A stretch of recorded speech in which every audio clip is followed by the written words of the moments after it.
Mississippi State at A&M. Texas A&M favored by 14, huh? Interesting. 7:30 Eastern, SEC Network. For A&M, man, it's a consistency thing. We've said it for the better part of the last few weeks, like a broken record. I'm saying it one more time here. That's great. You beat Notre Dame. Cool. Auburn comes to town.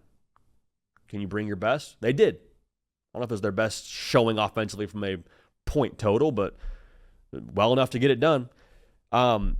Consistency is the thing here when it comes to roster talent for A&M because they match up well with Mississippi State. But Mississippi State, it's a dangerous squad. Tell you what, this year's Mississippi State is not last year's Mississippi State. Can you keep pushing, if you're the Bulldogs, past a game where you were so close? Because the concern I have here with a young Jeff Levy team, you got the big win over Arizona State, emotional high. You play Tennessee to overtime at home, you lose, emotional low. Can you reset and bring your best ball to College Station to play that A&M defense? All right? A&M defensively, my question for them is, can they play honest in the box? I remember the Notre Dame game. I remember C.J. Carr having a good day at the office, okay? Newsflash, Blake Shapen and these perimeter players from Mississippi State, Brendan Thompson, Anthony Evans, they are good enough, I think, to hurt you if you have to do some extra in the run game. Now, Fluff Bothwell, one of the best names in college football, transfer over from the Sun Belt, had a great day against Tennessee. If you're not able, with an honest box, to stop the run against Mississippi State, and you have to bring down some extra resources, you got to add in a safety.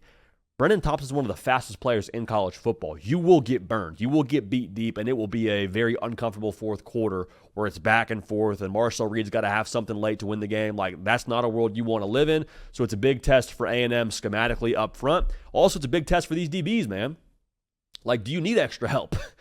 Are we at a better spot than we were in South Bend? Have we learned from that? And also, too, like, pass interference penalties, like to cut down on those a little bit if you're A&M. So that's a big test there for the Aggies. Now, on the offensive side for Mississippi State, kind of the inverse of that, can you get the push you need up front to demand that extra attention up front, to demand A&M to do a little bit of something extra? I also think that when it comes to the perimeter players, what I already told you with Evans and Thompson, I'd like to see them win those matchups early because, I say early in the play, because A&M is number one in America when it comes to, number one. They're near the top in America when it comes to the sack rate for them. Brendan Thompson's averaging 16 yards a catch. Would like to see the explosives there for Mississippi State to be able to mellow out that pass rush for A&M and get something going there. A&M offensively, they have got to hit their own explosives. And I don't think the explosives for them will look like how they did against Notre Dame. I think this could be a screen game situation. I think this could be the quick game that you get some yak from a Crave or a Concepcion. You have got to stay patient here if you're Marcel Reed.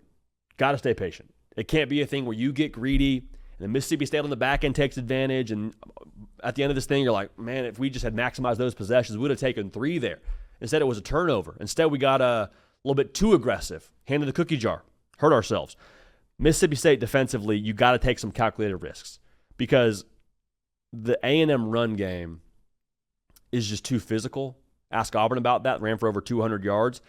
I think that you need to do something to find a way to win on these early downs because you haven't been great stopping the run. You haven't been great getting after the passer. I think you have to sell out and force some uncomfortable decisions from A1 Marcel Reed. A poor decision from Marcel Reed. That's how you win this football game. So I go back to the intangibles, man. Like A&M, they survived a couple close ones. Can you reset? Can you reset after beating Notre Dame and beating Auburn? Can you find a way to just get back center? Don't feel good about yourself for winning the game close against Auburn and bring your best to the table. Can you flush it and reset? Same thing with Mississippi State. Can you get back up off the mat? In this game, I will take the culture that I trust more. I'll take the run game that I trust more. I'll take the home team. That number's shocking to me for A&M being favored by 2 touchdowns. That's a lot of points, especially with what Mississippi State has shown they can be this year, especially with that quarterback Blake Shapen. But here's the thing. Whenever I see a surprising number like that, I tend to believe someone knows something that I don't. And so with that being the case, I'll believe that person. I'll go ahead and say A&M wins, A&M covers, and they get it done. Staying unbeaten, the Aggies get it done in College Station.